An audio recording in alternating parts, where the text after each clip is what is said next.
A to Z with Mark Zinno, part of Locked On Sports Atlanta, and it starts now.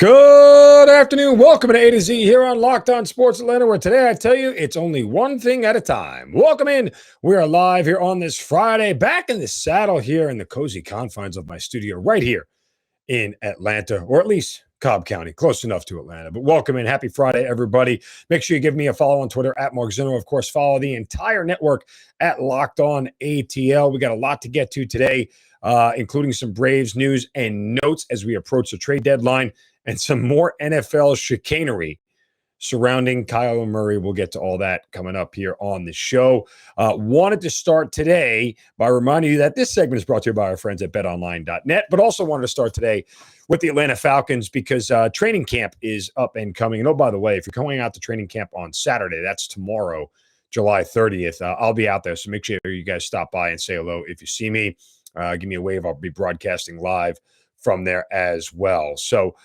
beyond that, we're getting into now day 3 of training camp today. And while nothing too interesting has happened on the field, what was interesting is what happened off the field as Kyle Smith, who is the Falcons vice president of, let me get the exact title here, vice president of player personnel.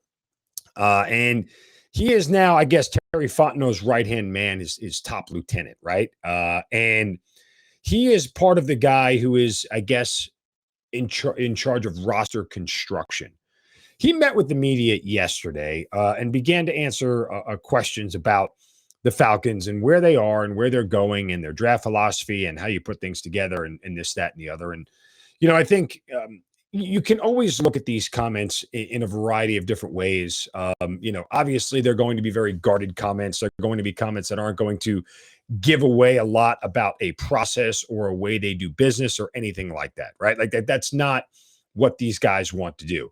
They want to keep all this stuff close to the vest or as close to the vest as possible and hope that when push comes to shove, everything that they do works out in their favor. Now, that said, there were a couple of interesting takeaways from Kyle Smith because he oversaw some pretty big quarterback transition when he was with the then Washington Redskins, then Washington football team, now Washington Commanders. You know, he was there for Robert Griffin. He was there for Kirk Cousins. And then he was there for Alex Smith.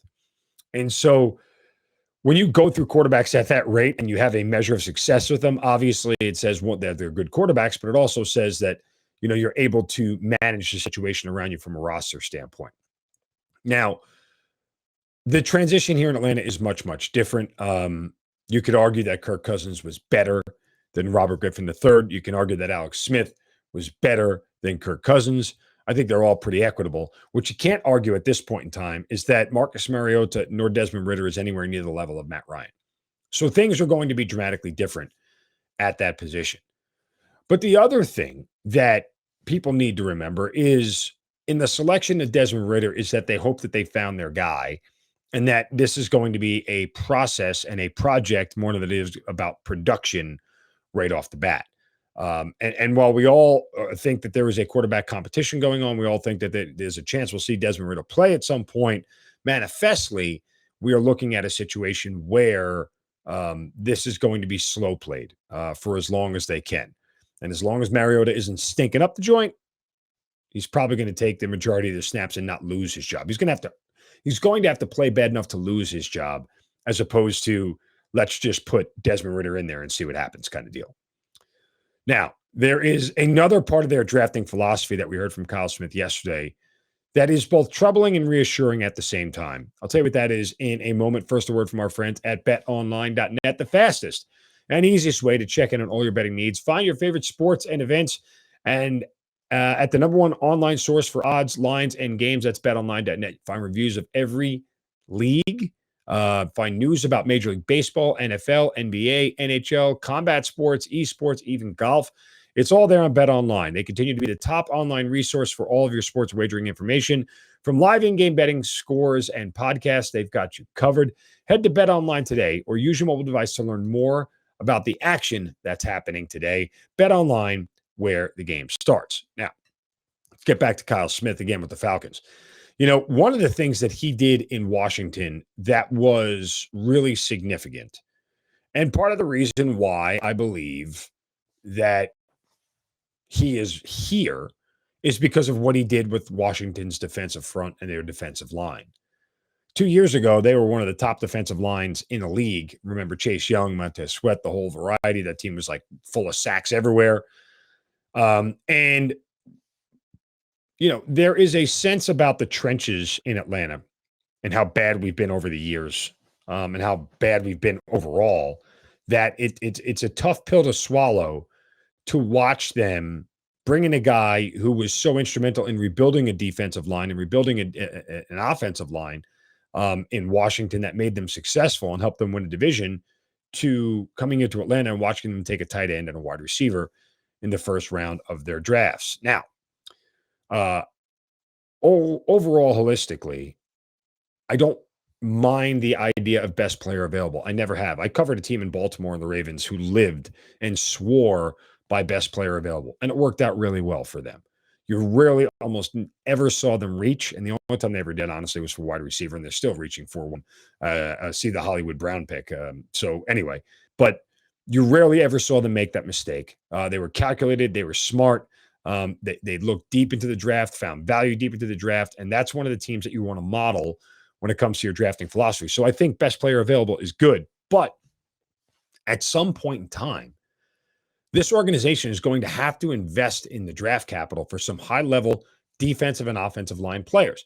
Now, they have one in Jake Matthews. I don't think anybody's going to debate that, but is that enough? And you can't build an entire line through the draft. I mean, you know that no team does that. Heck, the Giants and Ernie Accorsi, the former Giants GM, won 2 Super Bowls, including beating the 18-0 Patriots with a patchwork offensive line. And I think they had a second rounder in Chris Snee, who was the highest drafted player. There are guys out there and there's value out there, but go back to the 2016 year when they had every single offensive lineman the Falcons did take every single snap of the season and play together with older guys like Chris Chester. Remember that? And guys that were unheralded. And so they found value, and you can do it. But at some point in time, you've got to invest the significant draft capital, particularly on the defensive line. It's not about appeasing a fan base. It's just about having an impact player. Now, I get you're going to have $130 million in cap room next year, which is fantastic. But having $130 million in cap room and getting a player to come here are 2 different conversations. I mean, it just is. See Deshaun Watson. Look, the Falcons had the cap room to make it work, obviously. Otherwise, they wouldn't have been in on the deal, but he wanted to go to Cleveland. Okay. And so Kyle Smith has this challenge in front of him to make this team better, to make this roster better, and do it in a short amount of time. And while I think people understand generally rebuilds are hard, and you have to get the quarterback right first, it would be a huge relief for the Falcons and Falcons fans to finally see an offensive line player or a defensive line player be an all-pro and be somebody that is going to, be here for a very long time and help be the foundational piece of this team getting back to where it is. And I'll say one more thing, and I'll remind fans of this, that the Falcons are in year 0 of the rebuild. This is not year 1. Last year wasn't year 1. This is year 0, as in this year doesn't even count. Year 1 of the rebuild starts this offseason heading into next year. Why? Because until you got rid of the Matt Ryan contract, you were not ever going to be able to truly rebuild. And Falcons fans need to understand that. And yeah, they have to have a little bit of patience. I know they won't, because fans don't have patience. But that said, you have to understand that I think the organization knows this. I think the football people know this, that they're really in year 0, and this is a wash. And anything they can get out of this year talent-wise and figure out who can do what as a piece going forward that they can keep is a huge plus. But what happens this year, it doesn't even count towards the rebuild. All of that starts this upcoming offseason. All right, coming up next, what a mess the Arizona Cardinals have created. And it's a lesson across football that everybody should learn. That's coming up right here on A to Z on Locked On Sports Atlanta, free on YouTube and wherever you get your podcast. Search Locked On. Welcome back to A to Z here on Locked On Sports Atlanta, free on YouTube and wherever you get your podcast. You search Locked On Sports Atlanta. Make sure you're checking out all the shows here on Locked On ATL. That's our Twitter handle, by the way. It's Hitting Hard with John Chuckery, ATL Day Ones, Jarvis Davis, and Tanisha Batiste. Our Braves postcast after every Braves game, along with Locked On Falcons and Locked On Hawks. It's all right here in one of the newest hotspots for Atlanta sports, Locked On Sports Atlanta. Over 2,000 subscribers on YouTube in a real short amount of time. So keep it up. Tell a friend. We certainly appreciate all of the love and support, and you guys sticking with us each and every day.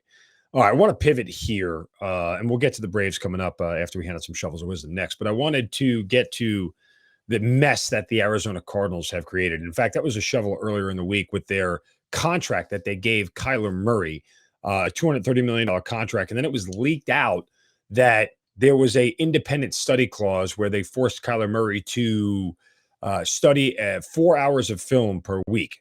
And this was an addendum in his contract that if he didn't do, he was going to be considered in breach of his contract. I told you when it happened that it was going to end badly, and it's only getting worse. The idea that you needed to put that in your contract and force a quarterback to do film study speaks volumes to what you think of your quarterback. If this is a quarterback who doesn't understand the game and needs more film study, who doesn't understand how to read defenses and needs more film study, then what the hell did you just pay him $230 million for? Like, that's the biggest question the Arizona Cardinals have to ask. And then if you're going to give somebody $230 million, treat them like a damn adult. You don't give that kind of money to kids, to babies, to non-mature folks. If you were worried about how his work habits was, his work ethic and everything else, then you don't give him the contract. But once you give him the contract, you owe it to him to treat him like an adult, like he deserves it. And so there's already going to be acrimony between Kyler Murray and the Arizona Cardinals. Well, after this came out, there was, I guess, a public backlash, and I guess maybe the internet forced the Cardinals to do what they did, but they have ripped that addendum to the contract up. The Cardinals said in a statement, after seeing the distraction it created, we removed the addendum from the contract. It clearly was perceived in ways that were never intended. Our confidence in Kyler Murray is as high as it's ever been, and nothing demonstrates our belief in his ability to lead this team more than the commitment reflected in this contract. Yeah, that's a damage control statement, and we all see it. And Kyler Murray made his own statement. I'm going to let you hear it here in response to what people were reacting to with the addendum. It's almost, to think that I can accomplish everything that I've accomplished in my career and not be a student of the game and not have that passion and not take this serious is almost, it's disrespectful. Yeah. Well, thanks, Kyler. But there's a couple of things at play here. One, accomplishments and work ethic don't always go hand in hand. They usually do, but not always. Michael Vick had a hell of a lot of accomplishments in his time here in Atlanta. He openly admitted he never did the work, right?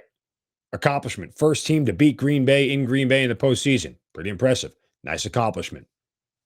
What did he tell you? I didn't do the work. He just went out there and played. Okay. There are a lot of people who can accomplish things without work ethic. So those two things aren't related. But the bigger thing here is this, and Kyler Murray shouldn't be responding to anything about his work ethic, because most of that stuff is done in the shadows. I mean, the people who truly work at things do it when no one's looking. And they don't ask for approval or applause or adulation or any of that when they're doing the hard work. They're doing the hard work because they quote, embrace the grind and they love it. But the Arizona Cardinals have now made a mockery of their starting quarterback. And now you've set this up to be a situation where every time something goes wrong, someone's going to respond with, should have been film study. Maybe they should put that film study back in the contract. I mean, this was an awful decision by the Arizona Cardinals. And oh, by the way, if Kyler Murray needs to take some responsibility here, because if Kyler Murray didn't know that was addendum in his contract, he should fire his agent. If his agent didn't read through every single line of that contract before giving it to him to sign, he should be fired. And to knowledge, because at least that's what reports are saying, we've never seen this type of addendum in a contract before. So clearly, it wasn't new. I'm sorry, clearly it's new. It wasn't something that we've seen before. And with that, He absolutely had to know what he was signing. And if his agent didn't tell him about him again, all the more reason his agent should be fired. Like these are things your agent is paid to read. I have an agent. He's paid to read every line of that contract, go through it with a fine-tooth comb and look for every sort of trip-up thing you can, because that was one of the things that voids the deal. If he didn't do the film study, he would have been in breach of contract and the deal could have been voided and he could have lost all the money.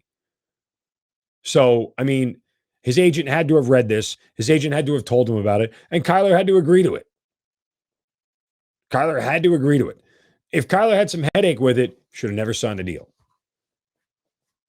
But both of these parties are responsible for this, although I probably put a little more blame on the Arizona Cardinals. Again, if you don't trust your quarterback and don't think your quarterback can handle the responsibilities, you just don't pay him $230 million.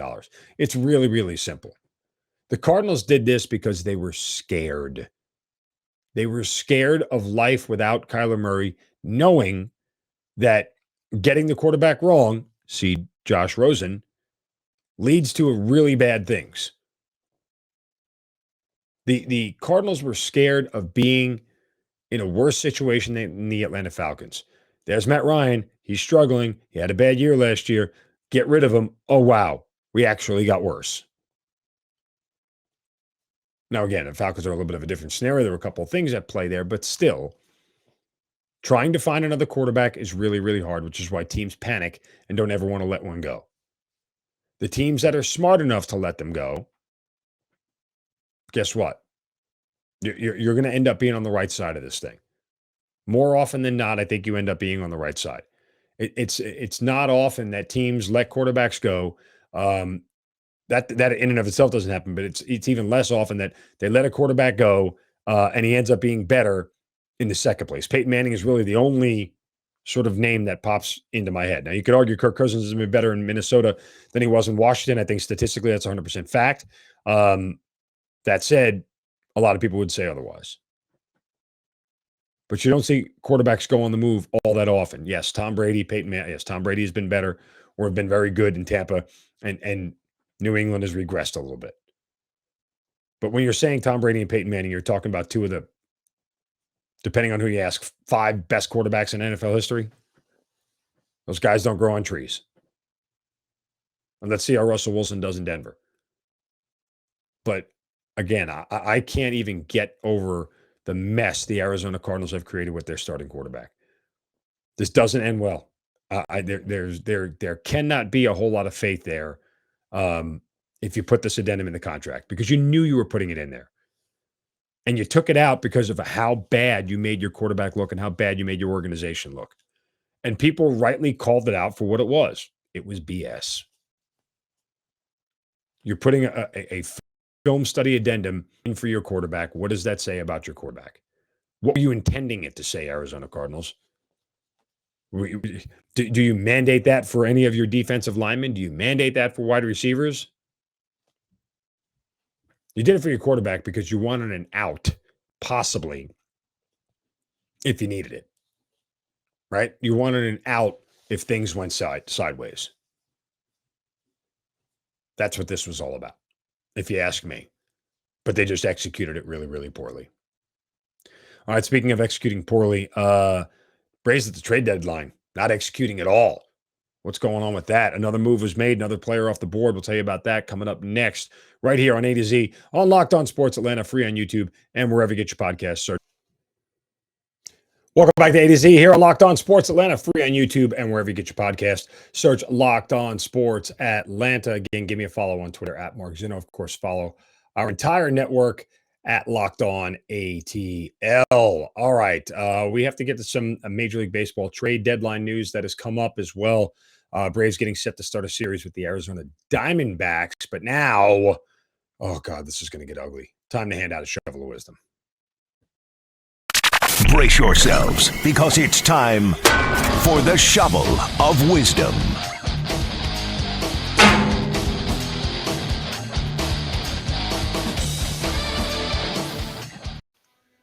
Yeah, you know how we do it every day. We like to whack somebody straight upside the head with a shovel of wisdom, set them straight after doing or saying something stupid. You can do so on my Twitter account at Mark Zinno. Just use the hashtag shovel of wisdom.